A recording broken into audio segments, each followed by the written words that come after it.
اٹھانے کی بھی کوشش کی سائیکل کو، لیکن سائیکل اس حد تک وزنی تھا کہ جیسے سائیکل کے اوپر باقاعدہ کوئی وجود بیٹھا ہے، اس کے اوپر کوئی وجود ہے۔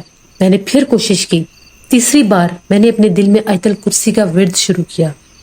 جو ہی میں نے آیت الکرسی کا ورد شروع کیا، کسی اندیکھے وجود نے مجھے سائیکل کے پاس سے اٹھا کر دور پٹک کر پھینکا۔ میں مٹی کے اوپر جا کر گرا۔ اللہ کا شکر ہے کہ اس کے پاس آگے پکا راستہ تھا، پکی سڑک تھی۔ جو کچھ بھی تھا اس نے میرے اوپر وہاں پر حملہ نہیں کیا، اور میرا سائیکل بھی ایک دم کسی اندیکھے وجود نے جیسے اس سائیکل کو چلاتے ہوئے میرے قریب کر دیا۔ میں نے وہ سائیکل لیا، آیت الکرسی پڑھتا ہوا، اللہ اکبر کرتا ہوا وہاں سے نکلا۔ سائیکل کہاں چلایا جا رہا تھا، اتنا شدید میں گرا تھا، مجھے چوٹ بھی لگ گئی تھی، بس پھر بھی مجھے وہاں سے نکلنا تھا۔ جیسے میں نے وہاں سے نکلنا شروع کیا، مجھے باقاعدہ لگا کہ جس طرح سے میرے سائیکل کے پیچھے پیچھے کوئی چلتا ہوا آ رہا ہے، اور جس طرح سے اس نے بہت زیادہ کوئی گھنگرو والی چیز پہنی ہوئی، جیسے پائل پازے ہوتی ہے، چھن چھن کی آوازیں، اور اس چھن چھن کی آوازوں کے ساتھ خوفناک آوازیں الگ، کبھی رونے کی آواز، کبھی کچھ بولنے کی آواز۔ میں نے ٹھان لیا کہ میں نے پیچھے پلٹ کر نہیں دیکھنا، چاہے وہ کچھ بھی ہو۔ اب جب میں نے موڑ مڑنا تھا، آگے میں نے ہائی وے کی طرف موڑ مڑنا تھا، وہ ایک راستہ، ایک سڑک ختم ہو چکی تھی جو فیکٹری والے راستے سے ہو کر گزرتی تھی۔ تو جو ہی میں مڑا تو میں نے پیچھے پلٹ کر دیکھا تو میں کیا دیکھتا ہوں، وہی عورت تھی، وہی لڑکی، بھیانک چہرے والی، مجھ سے تقریباً 15 سے 20 قدم دور ایک درخت کے نیچے کھڑی تھی، لیکن اس کا ایک ہاتھ اتنا لمبا ہو چکا تھا کہ بالکل میرے قریب پہنچنے والا تھا۔ میں نے پھر آیت الکرسی پڑھی تو وہ ایک بھیانک چیخ کے ساتھ غائب ہو گئی۔ میں بلند آواز میں آیت الکرسی نہیں پڑھ رہا تھا، میں نے صرف اور صرف آیت الکرسی مدھم آواز میں اپنے دل میں پڑھی تھی۔ پھر میں نے پیچھے پلٹ کر نہیں دیکھا۔ ایک دم سے اللہ کی طرف سے مجھے طاقت ملی، میرے میں ہمت آئی، سائیکل چلا کر میں اپنے گھر پہنچا۔ 2:30 پونے 3 کا ٹائم ہو چکا تھا۔ گھر آتے ساتھ میرے کپڑے گندے دیکھ کر گھر والے پریشان ہو گئے، میری مسز، میرے بچے، میری والدہ پریشان ہو گئی۔ اس وقت میں نے کچھ نہیں بتایا، بس میں نے کہا کہ گر گیا تھا، راستے کا پتہ نہیں چلا تو سائیکل اوپر نیچے ہوا اور میں گر گیا۔ لیکن صبح مجھے اتنا سخت بخار تھا کہ میں ہل بھی نہیں سکتا تھا۔ پھر میں نے اپنے گھر والوں کو رات والا سارا ماجرا بتایا تو میری والدہ کہتی ہیں کہ ان کو میرے ابو، یعنی میری امی کو میرے ابو بتایا کرتے تھے کہ وہ شمشان گھاٹ جو تھا وہ اتنا قدیم پرانے عرصے سے بند تھا، اس علاقے کی طرف کوئی بھی نہیں جاتا تھا، لیکن جس کسی نے بھی وہاں پر وہ فیکٹری بنائی تھی اس نے اس سائڈ پر ہی وہ فیکٹری بنائی، کیونکہ وہ جگہ ہی وہی بنتی تھی، باقی حصے میں ہر طرف آبادی اور چھوٹے چھوٹے گاؤں، ٹاؤن موجود تھے۔ وہ شمشان بہت حسیب زدہ ہو چکا تھا۔ اکثر لوگ یہ کہتے تھے کہ وہاں سے ہمیں رونے کی آوازیں سنائی دیتی ہیں، وہاں سے جیسے کوئی ماتم کرتا ہے، اور اکثر چاند کی مخصوص تاریخوں میں اس شمشان گھاٹ کے پاس سے دھواں بھی اٹھتا تھا، کیونکہ اس کو خالی ہوئے بھی، ختم ہوئے بھی زمانے بیت گئے تھے۔ 3-4 دن تو میں کام پر جا ہی نہیں سکا، میڈیسن بھی لیتا رہا لیکن بخار نہیں اترتا تھا۔ پھر میں نے اپنے کچھ جاننے والوں سے پوچھا تو مجھے ایک بزرگ صاحب علم کا پتہ چلا، ان کے پاس گیا، ان سے سارا ماجرا ڈسکس کیا، انہوں نے دم وغیرہ کیا تو ان کا یہ کہنا تھا کہ وہ ایک پچھل پیری تھی، وہ ایک آفت چڑیل تھی جس کا بسیرا وہاں پر آج بھی ہے، وہ آج سے نہیں قدیم عرصے سے وہاں پر رہتی ہے، اور جیسے ہی آدھی رات 12 بجے کے بعد کا ٹائم ہوتا ہے تو وہ وہاں پر آزاد گھومتی ہے، پھر چاہے وہ جو بھی چھل کر کے کسی بھی انسان کو اپنی طرف راغب کرے وہ کر سکتی ہے۔ تم اگر آیت الکرسی نہ پڑھتے تو اس نے تمہیں کبھی بھی نہیں چھوڑنا تھا، وہ تمہارے سائیکل کے اوپر اس ٹائم موجود تھی۔ پھر انہوں نے مجھے حفاظت کا ایک تعویذ دیا اور سخت تنبیہ کی کہ تم نے باوضو ہو کر اس راستے سے جانا ہے، اور واپسی پر جب فیکٹری سے نکلنا ہے تب بھی تم نے باوضو ہونا ہے، تب تمہیں وہ کوئی نقصان نہیں دے گی۔ پھر میں ایسا ہی کرتا تھا، میں جب بھی فیکٹری جاتا تھا میں باوضو ہو کر جاتا تھا، اور جب بھی وہاں سے نکلتا تھا پھر بھی باوضو ہو کر نکلتا تھا۔ اس کے باوجود کبھی کبھار جب نائٹ شفٹ ہوتی تھی تو وہاں سے گزرتے ہوئے ڈر لگتا تھا، پھر ہم 3-4 لوگ مل کے اکٹھے سفر شروع کیا کرتے تھے، وہ اپنے راستے ہو جاتے تھے اور میں اپنے راستے ہو جاتا تھا، کیونکہ اگر ہم لوگ اکٹھے ہوتے تھے تو ہمیں ڈر نہیں لگتا تھا۔ ایک دفعہ ہم لوگ 3-4 لوگ تھے، سب اپنی اپنی سائیکلوں پر تھے، تو ہم لوگ جب وہاں سے نکلے تو ہمیں باقاعدہ اسی شمشان سے رونے کی آوازیں سنائی دے رہی تھی، اور وہ آدھی رات کا ٹائم تھا جب رونے کی آوازیں گونج رہی تھیں، لیکن ہم لوگوں میں سے کسی نے بھی پیچھے پلٹ کر نہیں دیکھا۔ وہ فیکٹری وہاں پر 10 سال رہی۔ 10 سال کے بعد اس مخلوق کے اثرات اس طرف بھی ہونے لگے، کیونکہ آس پاس تو آبادی کا نام و نشان نہیں تھا سوائے کھنڈرات کے۔ کیونکہ اس فیکٹری میں بھی لوگوں کے ساتھ عجیب و غریب واقعات ہونے لگے. وہ یہ شکایت کرتے تھے کہ ہمیں یہاں پر ایک عورت دکھائی دیتی ہے. وہ عورت کہاں سے فیکٹری کے اندر آتی ہے ہمیں کچھ پتا نہیں. اور اگر کوئی لیبر، کوئی مزدور اس کو دیکھتا تھا، اس کے پیچھے جاتا تھا، تو وہ باقاعدہ بول کر کہتی تھی کہ میرا یہاں پر بسیرا ہے، میرے پیچھے مت آؤ. ایک ہم لوگوں کے کام کرتا تھا، یوسف اس کا نام تھا. اس نے بھی ایک عورت کو ایسے ہی سیڑھیوں سے چڑھتے ہوئے چھت کی طرف جاتے دیکھا. تو وہ بھاگتا اس عورت کے پیچھے گیا. اس کے سامنے وہ عورت ایک کمرے میں گئی. اس نے دروازہ کھٹکھٹانا شروع کر دیا. تو وہ بار بار یہ کہہ رہی تھی کہ یہاں سے چلے جاؤ، میں کسی کو نقصان نہیں دیتی. لیکن وہ باز نہیں آیا اور دروازہ بجانے لگ گیا. دروازہ کھولا تو اندر کچھ بھی موجود نہیں تھا.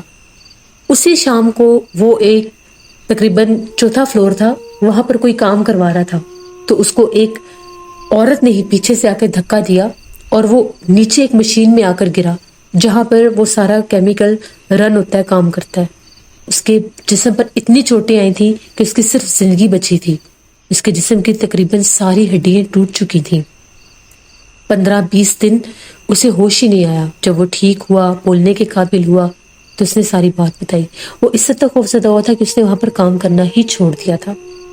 پھر جب وہ فیکٹری حد سے زیادہ سیب زدہ ہوئی، رات کو چیخوں پکار سنائی دینا، رونے کی آوازیں آنا، بچوں کے کھیلنے کی، ہنسنے کی آوازیں آنا، مشینوں کا چلتے چلتے رک جانا، خراب ہو جانا، اگر ایک مشین بند کی ہے تو دوسری مشین کا خود بخود آن ہو جانا. تو یہ معاملات حد سے زیادہ بڑھنے لگ گئے تھے. خوف کے مارے لیبر نے اس فیکٹری میں کام کرنے سے انکار کر دیا. صرف ہم لوگ چند لیبر تھے جو وہاں پر کام کے لیے بچے تھے. تو آنر نے دیکھا کہ مجھے بہت زیادہ نقصان ہو رہا ہے، تو پھر انہوں نے وہ فیکٹری بند کر دی. اس سارے حصے کو ہی اس مخلوق نے، اس چڑیل آفت نے، جنات نے اس حد تک اپنا قبضہ کر لیا تھا کہ وہ علاقہ ہی سنسان اور ویران ہو گیا. صرف وہاں پر بھوت پریت اور جنات ہی آباد ہو کر رہ گئے. تو یہ میری ایک کہانی تھی جو میں نے آپ کے ساتھ شیئر کی. اس سے میں یہ بھی میسج دینا چاہوں گا کہ بعض اوقات جنات انسان کے سامنے ایسے حاوی ہوتے ہیں، ان کے اوپر ایسے اپنا آپ ظاہر کرتے ہیں کہ انسان کو پتہ بھی ہوتا ہے کہ وہاں پر غیر مرئی مخلوقات ہیں، میں نے ادھر نہیں جانا، لیکن ایسا انسان ہپناٹائز ہوتا ہے کہ اس طرف نکل پڑتا ہے. تو جب بھی آپ رات کو اپنے کام سے واپس آ رہے ہوں یا کسی سفر سے واپس آ رہے ہوں تو کوشش کیا کریں کہ آپ باوضو ہوں اور آیت الکرسی کا ورد رکھیں کہ اگر کسی جگہ پر ان مخلوقات کا بسیرا ہو بھی تو آپ کو نقصان نہ دے. یہ میری ایک کہانی تھی. بہت شکریہ اکبر آپ کا. جیسے یہ تھی آج کی خوفناک کہانی. اپنا فیڈ بیک مجھے ضرور دیں آپ لوگوں کو کیسی لگی. آپ لوگ بھی اپنی خوفناک کہانیاں شیئر کر سکتے ہیں ڈسکرپشن باکس میں دیے گئے ای میل آئی ڈی nushinmilk57@gmail.com پر. اس کے علاوہ آپ لوگ مجھے کمنٹ باکس میں بھی سٹوری شیئر کر سکتے ہیں. اپنا بہت سا خیال رکھیے گا. اپنی ڈھیروں دعاؤں میں مجھے، میری فیملی، میرے پورے پاکستان کو یاد رکھیے گا. Thank you for listening my stories. Stay blessed. Allah نگہبان.